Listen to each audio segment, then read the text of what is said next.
Okay, we've just had some fantastic short films here at Romford Film Festival, and we've got some representatives from one of them, Dissimulation. If you'd like to just introduce yourself, please, and the role that you played within the production. Yes, well, I'm Colin Hill, and I was in Dissimulation, and I played one of the characters. Which one did I play? You played the main villain, Cornelius. Cornelius, yeah. I knew I was in there. Yes, you were. Yes, definitely.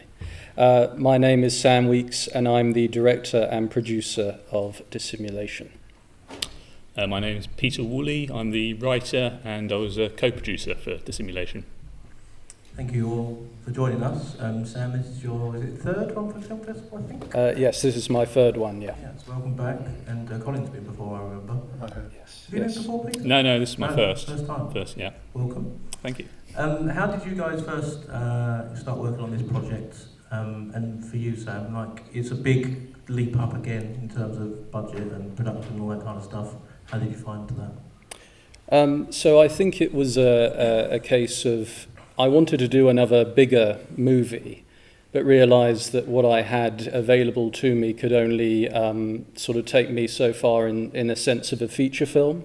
And I've always felt with all my movies that I've got a bit of a quirkier, weirder side, and I wanted to explore that through Dissimulation.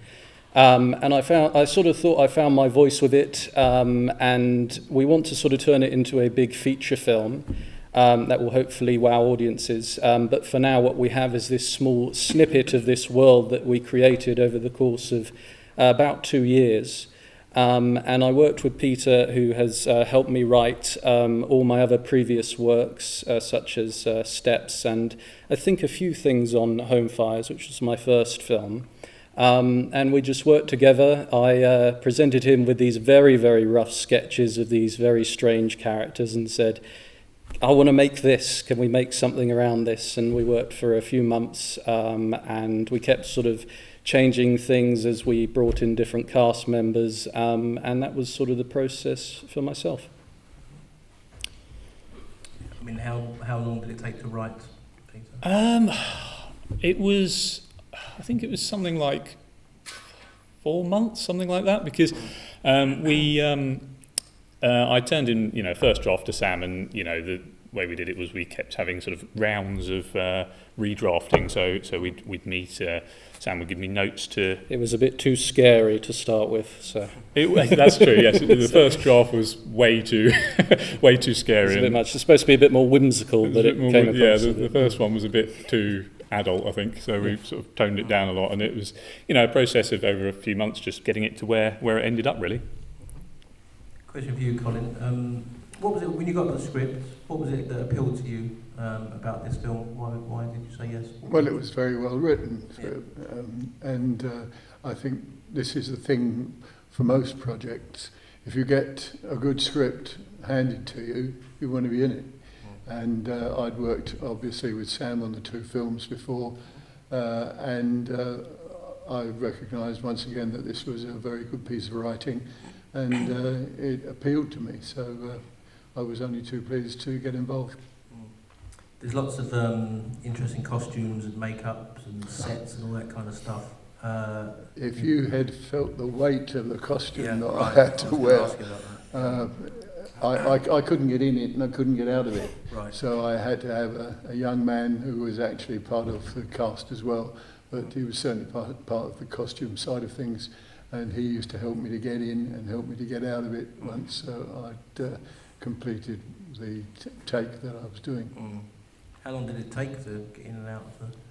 Well, a good 5 minutes in and a good 5 minutes out. Right. It was a very heavy piece of costume. Was that the most difficult part of the shoot for yourself? It was. Yeah? Yeah. Okay. What was the most rewarding part when you see the film now? What's the most rewarding part for yourself? What's so rewarding about today is that there seems to be more in the film than when I saw it the first time at the premiere. Right. It really was, it seemed longer in watching it this afternoon to when I saw it in the first take. Sam, when you see your films up there, are you someone who can appreciate what you've made, or are you still quite critical? I think you always do need to appreciate what you've created, otherwise there's no way of sort of, moving on and sort of saying, okay, this was good. But I always think about how I can improve things. And what's good about the dissimulation world is it's a small snippet of the world that you see, but back at home, I now have the entire world laid out on these giant cork boards that only Peter and this afternoon Colin has seen. So it's always nice to keep doing things, and I always feel like whenever I make movies that there are always going to be things that once I've finished making them that I'd wish I had done this and I wish I had done that. But I think that's a good thing, because if I felt that everything that I did was amazing, then where's the progression? Where's the journey? And I feel like each piece I make, there needs to be... it's just good to be able to acknowledge what was good and what was bad and move on, I suppose. Yeah. So you kind of mentioned, is proof of concept, is that a fair term for what this is? Or is it just you decided to make a short version and then with the plan to make a larger one? Yes, it's a proof of concept, but I like to think that it acts as its own piece as well, so that, it's not just... It doesn't just have one meaning, because I feel like the short within itself has such a nice vibe to it that it's something that can sort of be showcased in quite a few different ways, and it doesn't just have to be one way. But we feel so strongly that the world is it's different, but it is something that I think people resonate with. In the sense that people will, it feels nostalgic, but it's new, and I think that's something that will sort of help to bring it forward for the future. And so what do you do now?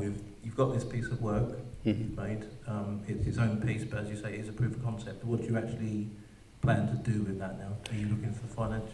Yes, so the plan is to take it to several different producers and backers to get it financed. But the way we're sort of going across that is in a nice, easy, steady way, because we don't want to rush everything. I don't want to turn up to someone and they say, yes, but why is it like this if that is so much more better or something? And I go, oh, I don't know, I just feel like I liked it, So I have to have the time, and my team have to have the time to be able to make something where every hole that can be picked has a solution and an answer.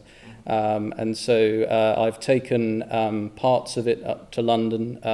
I met with a few BBC producers and met a few others, and it was just really nice to be able to get that support from people who are at a much higher level. But the plan is definitely slow, make sure that I'm happy, make sure that everyone around me is happy, make sure that we get more input, and then we shall hopefully be able to take it for financing to a lot of different producers. How did you go about casting the film? Well, I always like to cast people that I know, but I do occasionally bring in new people as well. Most of the time it's because that they're nice, they're friendly, and I think for any actor, as long as they're easy to work with, then they're going to help you through this quite stressful journey. But a lot of the time as well, there's always room for new actors and new performances and new characters as well. But most of the time it's, so-and-so would be great for this. So I think I remember when I thought of the main villainous character of Cornelius, I thought of Colin. And I could see the glasses appear and the hat appear and the beard going, so there's a lot of the time that happens. But that's how I go about casting. Peter, are you involved much at all in the kind of production part of it, or do you pass it over just the story? Well, it's a bit of a complicated question in a way, because I sort of unofficially am, in that I don't sort of have, kind of official say in the goings on there, but Sam does kind of, talk to me quite a lot about it all, and he sort of asks for my opinion and input and shows me all the designs and stuff and asks if, I like them, and think any changes are needed or anything like that. So it's kind of a sort of unofficial kind of collaboration there, I'd say. And in terms, did you have any influences, works that you enjoyed? For writing the script? Yeah. Yeah, I mean, I think the thing about this type of robot story is that there have been so many kind of sci-fi films that touch on these kind of themes over the years that they sort of all blend into one kind of big bulk. So it's kind of hard to take one out necessarily. But you know, the Blade Runner films are quite a big influence, and a few other books like it might not seem particularly obvious given the content of the film, but a book that was always on my mind while writing it was a book called Simulacra and Simulation, which is it's all about like sounds very similar, doesn't it? Yeah, simulation. Yeah, no, it's all about how sort of kind of meaning evolves as things get copied, basically. So, you know, as mankind gets copied into robots, the meaning of what it means to be human changes, and yeah, so those are my influences. Okay. Were there any burning questions in the audience at this point? Pop your hand up. Yeah, on there. Give us a shout.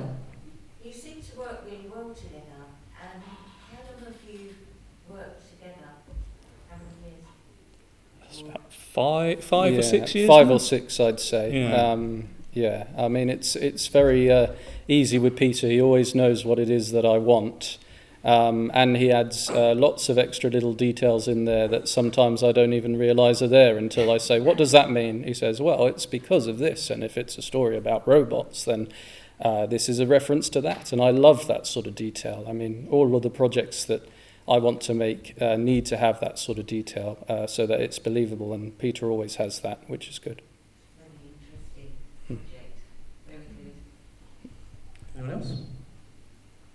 Oh, yeah, No, I just wondered what sort of budgets you were working with and whether it was as big budget as it looked. So it was a fairly big budget. It was a very big budget for a short film. It was, well, I won't say the full amount because actually some of it ran away from me. It was almost 70k. But I think a lot of it was every creative has to have a part-time job. And a lot of it was saving and saying, this could be better, that could be better. But what was nice is it was a budget that was where you could make a slice of Hollywood in a short film, not in a feature version, but a short film. And I think that's why it came across as high quality as it does, is because we wanted to show people this is a snippet at a high level as to what we could do. And if you invest in us, we could create something very special. Is there another question, by the way? No? Yeah. Okay, so how does the bio-blood work? Because 1 minute the injury was like red and like actual blood. Then the next minute the hand injury looked like wires. So what was the idea with having 2 different types of injury? And also the second question was he meant to be someone who died and they made an animatronic body for him? Because he said he has memories, or are all the memories artificial? Like, was he a human who got a robot body, or was he like fully android from the start, and all his memories are fabricated by binary? Did you want to answer? Yeah. I mean, I'll take that one. You take the injury one about the blood. Yeah. So as for his origin, he's just meant to be always a robot, and his memories are implanted. So you know he's got memories of a real life as a human, but they're all fake. Just a sort of data upload that is the same for every copy of genes, basically. So yeah. And in terms of all of the blood effects, I mean, we wanted to, some of it's to do with story, because of course we want to take this audience on this journey where they're not entirely sure straight away. And so if you show straight away that, it's a robot underneath, they say, oh, well, it spoilt it for me. So a lot of it was creative direction so that the audience was fooled. But if you notice very closely on the electrical wound, there is also blood there too, because he is sort of full of this kind of fake blood. He is a bio-droid, so he's almost as made to be as human as possible, but there are some cracks that show, and if you pay attention very closely throughout the film, there are little ticks and little details that showcase that, and that's why it appeared that way. Also, I have one more question. So in the universe, if he was never found out, how would he come across him not aging, or would he have another body built with the memories he already made and planted to the older looking droid? Like, in that universe, how would bio-droids age? And like, would they age? Would they have secondary bodies? Like, how would they age? And would that universe work with making fake children that fake age to a sit? Like, I'm talking about more of a universe, like outside the plot, like slightly further in just that universe. How would that work? Well, so we actually came up with a very interesting backstory to Gene when we were working with the actor, and that was that he was used to be made as an inspector droid, which is why he wears that big leather coat. But the idea is that he's lost his hat and he's become a bit beat up after a while. So the reason he is a bio droid and he's supposed to have blood and such is because as an inspector droid, as something that's supposed to sort of be snooping about, he wouldn't be caught necessarily and shown to be a droid in that case. But he's not really supposed to age, but you can kind of see from his costume that he was once quite a smartly dressed droid that has become a bit battered over time, and eventually he will die of just power loss. No, it feels. I feel kind of redundant now with those questions. That's all we've got time for. My question was definitely really full on sci-fi based questions, weren't they? Like, more like expanding universe type of questions, mine. Yeah, they were. No, but that's great because, as I say, we've put in so much detail, and a lot of the time you don't see in the film some of those things. You see sound bites and you see snippets. So it's great for you to ask questions like that because we've done so much work on it that we have answers for everything. So. Thank you. Thank you very much for submitting your film and coming to represent it. Congratulations on it. We look forward to having the feature-length version. Yes, I'll see you in 4 years, maybe 5. Have a round of applause, please, for the filmmaker.